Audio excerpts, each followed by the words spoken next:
Sahabat Antara, kembali lagi dalam program podcast Antara Close Up, di mana program ini akan menangkap momen-momen sosok-sosok yang akan kita kupas menarik di podcast kali ini. Nah, program Kartu Prakerja yang telah diikuti sebanyak 18,6 juta peserta. Nah, ini satunya mampir di studio Antara nih, Mbak Vini. Gimana kabarnya Mbak Vini? Alhamdulillah baik. Nih, Kartu Prakerja kan diluncurkan April 2020 ya Mbak. Ini berarti berarti lebih dari 4 tahun.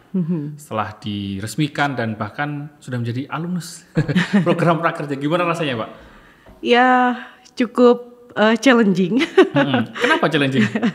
Banyak sekali tantangannya, mungkin berebutan ya. Pada saat itu saya dari batch pertama sampai batch 13, mungkin melewati 13 itu dulu gitu, baru saya lolos gitu di batch ke-14-nya, seperti itu. Ya cukup tiap bulan aku cek, masuk lagi, gagal lagi, masuk lagi, gagal lagi. Ya, alhamdulillah di gelombang 14 aku masuk, ya registrasi segala macam, masukin data kita, ya baru aku bisa mengikuti beberapa pelatihan. Tahun berapa Mbak Vini mulai mendaftar prakerja, terus kemudian lulusnya tahun berapa? 2021 aku. 2021? Iya, itu sebelum lebaran 2 bulan di 2021. Sekitar bulan April kalau nggak salah ya. April, Mei, itu sampai bulan Juli aku ikut mendapatkan insentif sama mengikuti pelatihan-pelatihan yang ada di program prakerja. Kenapa Mbak Vini mengikuti kompetisi ini untuk istilahnya menjadi alumnus program prakerja ini? Apakah kondisinya waktu itu memang sedang mohon maaf nih, maksudnya lagi jobless atau memang sedang pengen mengembangkan gitu? Ya, cukup menarik nih ya untuk kenapa saya mengikuti, karena memang menunjang bagi buat pekerjaan saya. Dan pada saat itu saya masih bekerja dan sudah ramai ya di media sosial. Wah, coba prakerja dapat insentif, orang infonya seperti itu gitu. Tapi kan memang di balik insentif itu ada yang namanya kita ikut pelatihan. Betul. Nah dari situ ya karena saya bekerja di pelatihan juga gitu ya, itu ya menjadi nambah knowledge untuk saya gitu, nambah insight untuk saya gitu kan. Apa yang bisa saya dapatkan nantinya bisa saya implementasikan di pekerjaan saya. Seperti itu sih, Mas. Kalau berarti waktu itu tujuannya Mbak Vini untuk mengembangkan ya? Karena istilahnya sudah menemukan tangga karirnya, betul. Sudah ada pekerjaan, tapi ingin mengembangkan. Betul. Pelatihannya seperti apa dan kenapa waktu itu tertarik dengan pelatihan tertentu gitu? Pelatihan yang yang saya ikuti itu lebih ke learning online ya pastinya ya. Dan di situ ada communication skill, ada yang namanya presentation skill gitu. Itu kan sangat dibutuhkan ya untuk saya sebagai client relationship di pekerjaan saya gitu kan. Saya bertemu dengan beberapa narasumber atau decision maker gitu, meyakinkan mereka gitu kan untuk bisa bekerja sama dengan perusahaan yang saya bekerja. Seperti itu sih Mas, kurang lebih. Kalau backgroundnya Mbak Vini sendiri, mohon maaf nih, dalam pendidikan apa? Saya kebenaran di D3, penyiaran ya. Kan kalau prakerja itu kan bisa mulai dari SMA ya, kemudian SMK, bahkan sampai S1 dan sebagainya. Betul. Dan Mbak Vini di D3-nya. D3, iya, Pekerjaan ketika melamar atau mendaftarkan prakerja waktu itu kan tadi sudah bekerja ya, maksudnya bukan jobless gitu. Itu apa waktu itu? Pada saat itu saya sebagai client relationship gitu. Client relationship. Dan ini pengembangannya sama, maksudnya memilih materi-materi kursusnya itu diarahkan atau milih sendiri? Saya sendiri, tapi relate dengan apa yang ada di kerjaan saya seperti itu. Ya tentang presentation skill tadi kan kita berbicara ya, saya membuat proposal itu gitu kan, yang harus saya terjemahkan kepada klien-klien saya, seperti itu sih Mas. Ada berapa materi kursus yang dipilih waktu itu? Kurang lebih saya dapat voucher ya, ibaratnya dapat nilai dari prakerja itu sekitar 1 juta. Itu semuanya saya pakai. Kalau nggak salah kurang lebih 5 sampai 6 program. Materinya yang program yang saya pilih. Apa aja? ada jago presentation skill, ada basic bahasa Inggris, terus ada grooming, kurang lebih 3 lagi itu terkait banget untuk pekerjaan saya. Kondisinya kursus tuh seperti apa Mbak Vini ketika proses belajar program prakerja waktu itu? Apakah di dalam kelas ataukah ada yang online juga, hybrid atau seperti apa? Tatap muka gitu. Oke. Itu seperti LMS ya.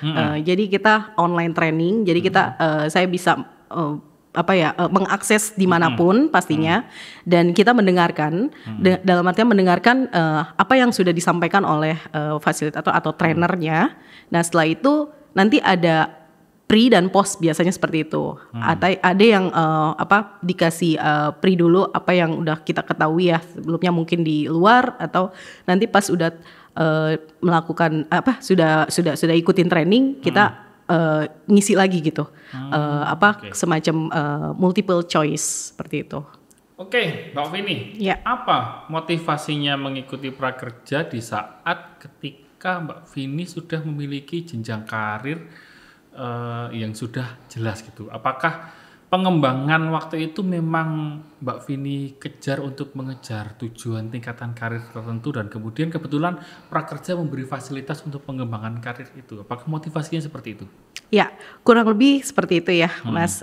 Tapi ini kan kesempatan ya. Betul. Dari pemerintah gitu, memberikan semua pekerja atau semua masyarakat lah ya bisa ikutan di prakerja ini. Dan pastinya saya bisa dibilang suka mengikuti webinar-webinar, suka mengikuti baik itu secara offline atau online seperti itu. Jadi menurut saya ini kesempatan yang nggak boleh aku lewatkan gitu kan.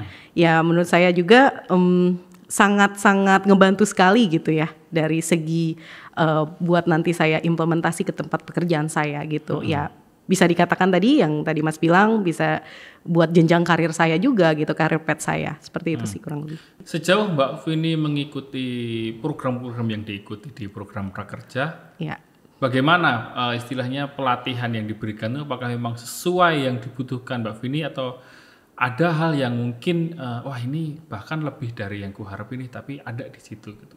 Iya, banyak sekali gitu. Jadi kayak contohnya kayak program communication skill gitu kan. Kalau dari yang saya ketahui itu di beberapa perusahaan-perusahaan training juga gitu kan, itu memiliki keunggulan yang berbeda-beda. Nah, pada saat saya mengikuti di program prakerja ini ya di salah satu partner ininya ya channelnya lah ibaratnya itu ya menyajikan berbeda lagi gitu, apalagi ini secara online gitu kan. Itu sih yang menurut saya ya termasuk keren sekali gitu untuk di tahun 2021 kemarin. Ternyata informasi yang didapatkan oleh program prakerja ini cukup bermanfaat ya. Sobat Antara yang di rumah dan dimanapun mungkin pengen tahu nih Mbak Vini, bagaimana sih proses sejak awal Mbak Vini mendapatkan informasi, terus kemudian mendaftar, terus prosesnya sejak diterima sampai proses belajar itu seperti apa? Apakah maksud saya apakah Mbak Vini harus melampirkan KTP yang terdaftar di data oleh di wilayah tercatatnya Mbak Vini atau memang semua bisa sih gitu loh? Oke. Untuk awalnya saja nih bisa dikatakan ya challenging ya. Saya dapat info sebelumnya di media sosial dong pastinya. Ya pada saat itu after COVID kalau nggak salah COVID 3 bulan ya baru ada yang namanya prakerja. Dari situ saya mencari tahu dulu apa sih gitu kan. Terus keuntungannya untuk kita apa, benefitnya ya pastinya ya. Terus yang kedua cara saya mendaftar ya pastinya saya masukin KTP ya, maksudnya registrasi dari website dari prakerja gitu kan. Nah dari situ memang sekali, 2 kali, 3 kali gagal. Nah gagalnya itu dalam arti gagal tersambung server atau memang antrian banyak gitu? Antrian banyak. Oh gitu. Iya, gagal tersambung, alhamdulillah ya. Internet kenceng nih gitu di kantor gitu kan. Itu saya coba terus ya, tapi karena animonya banyak ya. sudah habis kuota, dibilang gitu. Jadi ya? ada kuotanya. Jadi ya udah gagal. Bulan berikutnya saya coba lagi gitu. Sampai teman-teman saya tuh saya infokan gitu ya. Sampai sekarang pun saya infokan gitu kan. Pekerja coba ikut gitu kan. Ya dari situ sih menurut saya sampai saya mendaftar, terus mendaftarnya itu di website Prakerja itu. Iya, di Prakerja. Nah, setelah itu baru di gelombang 14 ya. Saya 2021 itu saya lolos gitu.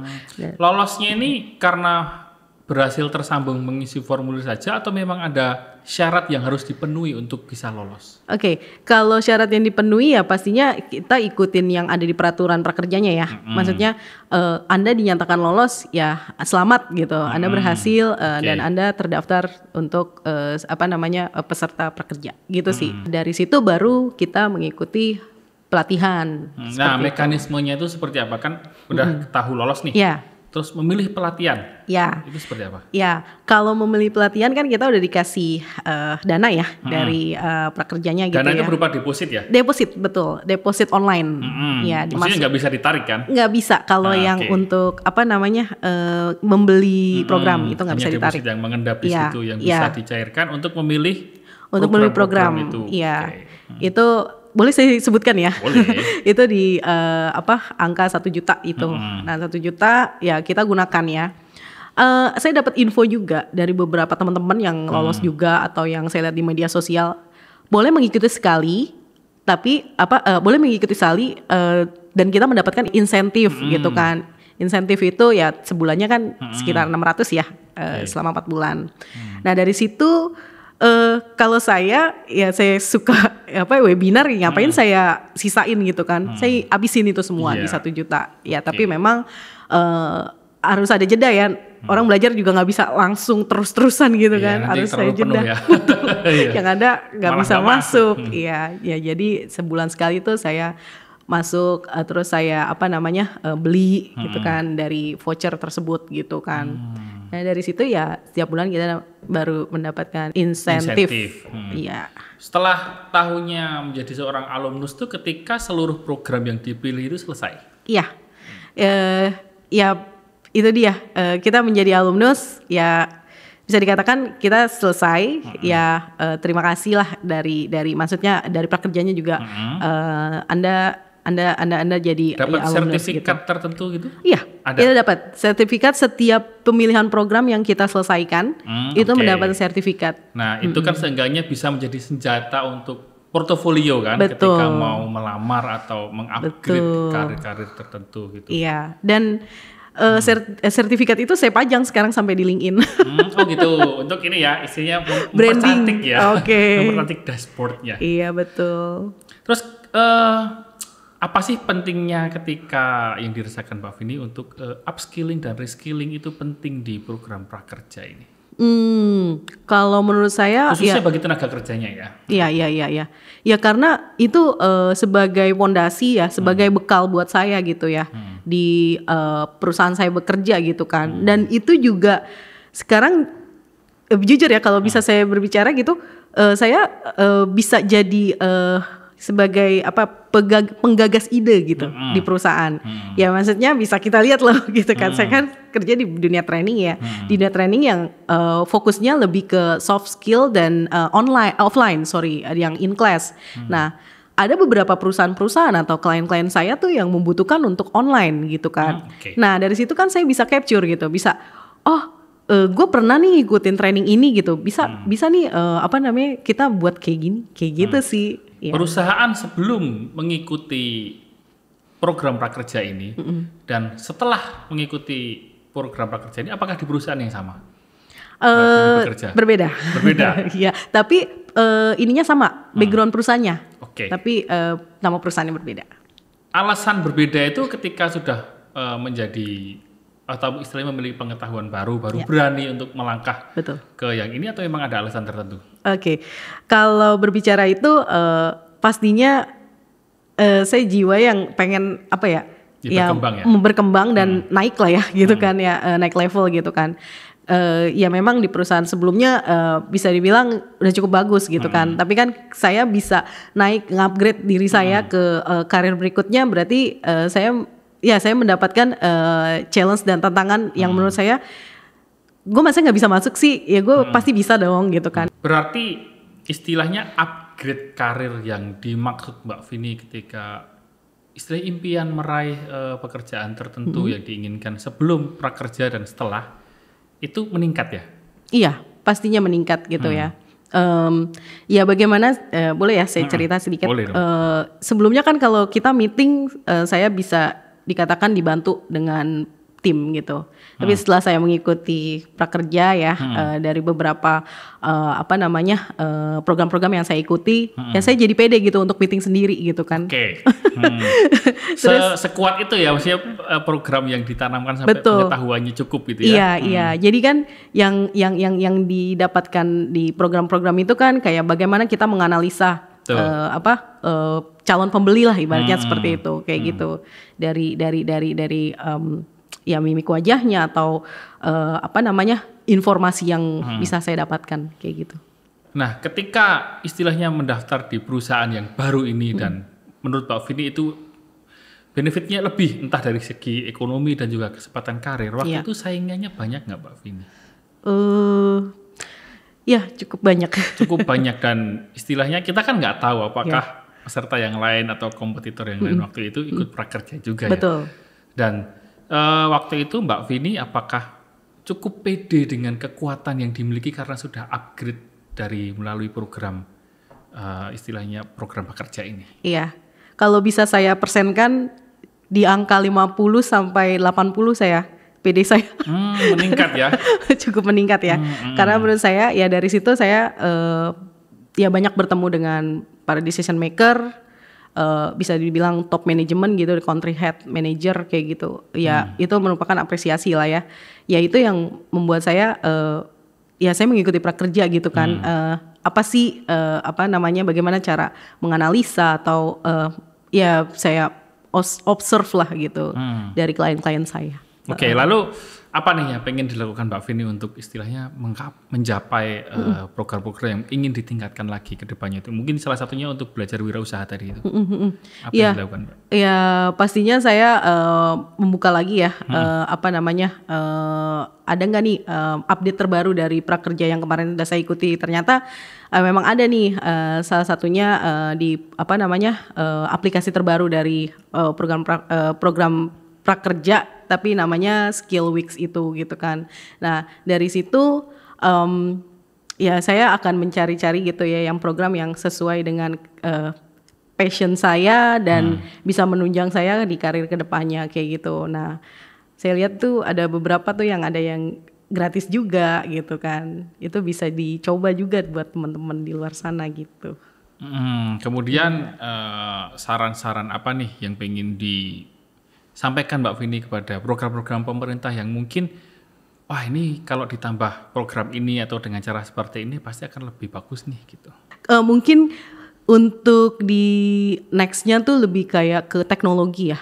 Karena kan berbicara teknologi ya berbicara tentang ya makin kesini teknologi semakin wow gitu kan.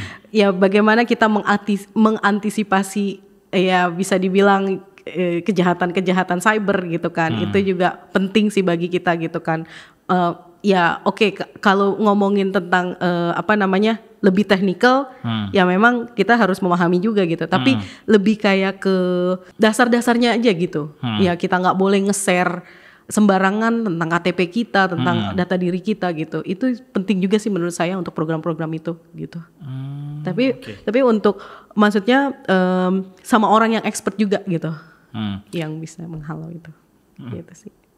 Ada saran nggak atau ajakan buat teman-teman atau masyarakat biar ikut program ini? Maksudnya agar masyarakat tuh taunya bukan hanya memanfaatkan ada 1 jutanya ini 1 juta yang bisa dimanfaatkan ya, atau ternyata programnya memang harus diikuti karena cukup istilahnya memberikan dampak benefit yang bahkan lebih dari insentif yang senilai itu tadi. Itu ada ajakan nggak dari Mbak Vini? Iya pastinya ya buat teman-teman atau orang-orang yang di sekitar saya ya mungkin teman-teman di sini juga gitu ya, coba deh ikutin yang namanya prakerja. Menurut saya itu kesempatan yang baik ya selama ada peluang gitu, kita bisa mengeksplor dan banyak lagi untuk mengasah kemampuan sama knowledge dan insight kita gitu. Itu sih menurut saya. Dan terlepas dari itu ya di situ kan bisa kita lihat gitu poin-poin dari prakerja gitu ya yang bisa kita capture juga gitu kan, dari segi kecanggihan mereka juga gitu kan. Berbicara itu ya itu sih yang menurut saya buat teman-teman jangan sampai ketinggalan momennya aja gitu untuk menggunakan prakerja ini gitu. Oke. Kemudian Mbak Vini ketika istilahnya upgrade skillnya ini berhasil dan sudah menjadi alumnus, dampak apa yang dirasakan Mbak Vini terutama dari segi upgrade karirnya? Bahkan wah aku ternyata memang pengen ke karir yang lebih tinggi lagi nih setelah mendapatkan istilahnya pelatihan-pelatihan yang sesuai tadi itu. Dampak nyatanya seperti apa? Apakah peningkatan dari segi ekonomi juga atau peningkatan istilahnya kepercayaan diri yang meningkat dalam menghadapi istilahnya tantangan karir gitu? Iya, kalau berbicara dampak performance kita ya pastinya gitu. Karena kan dari situ kita bisa ya ambil ya dan saya terus mengasah dan terus saya jalankan kan kalau untuk pekerjaan saya sekarang gitu. Bagaimana saya berkomunikasi dengan decision maker, berkomunikasi dengan para tim corporation gitu kan. Itu kan menurut kita nggak gampang ya untuk bertemu dengan mereka, meyakinkan mereka gitu. Nah, seiring berjalannya waktu gitu dan pastinya ya ekonomi juga mengikuti sih gitu. Berbicara tentang ya implementasi yang program yang udah kita jalankan dan kita implementasikan ya pastinya ekonominya juga ikut.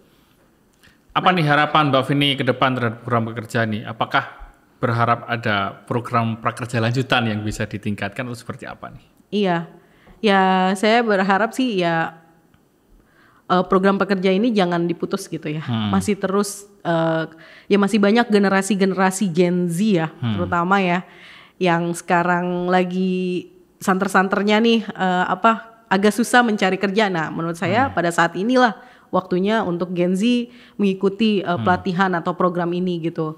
Dan juga lagi banyak juga yang masalah tapera apa segala macam. Nah, itu juga jadi isu kan gitu kan. Nah, dari sini menurut saya buat para Gen Z lah terutama ya yang butuh soft skill, pengetahuan training gitu ya di sini saatnya. Di sini gitu. Kesempatannya ya. Iya betul. Terima kasih Mbak Vini sudah ngobrol di podcastnya Antara yang 18,6 juta tadi peserta atau alumnusnya dari program prakerja. Iya. Mbak Vini satu contoh yang istilahnya mencapai pekerjaan impiannya. Mudah-mudahan seluruh 18,6 juta ini mendapatkan kesempatan dan hasil yang sama seperti Mbak Vini ya. Iya. Baik, Sobat Antara, demikian obrolan kita dengan Mbak Vini, salah satu alumnus program prakerja yang menekuni dunia komunikasi ya ini khususnya di bidang training dan sebagainya. Dan demikianlah podcast kita pada kali ini dengan salah satu tamu kita yaitu dari alumnus prakerja, dan mudah-mudahan nanti akan ada program-program lain yang bisa dikembangkan oleh pemerintah. Dan juga nantikan podcast lainnya di antaranews.com dan juga di YouTube Antara TV Indonesia, dan nantikan episode terbaik selanjutnya. Dadah.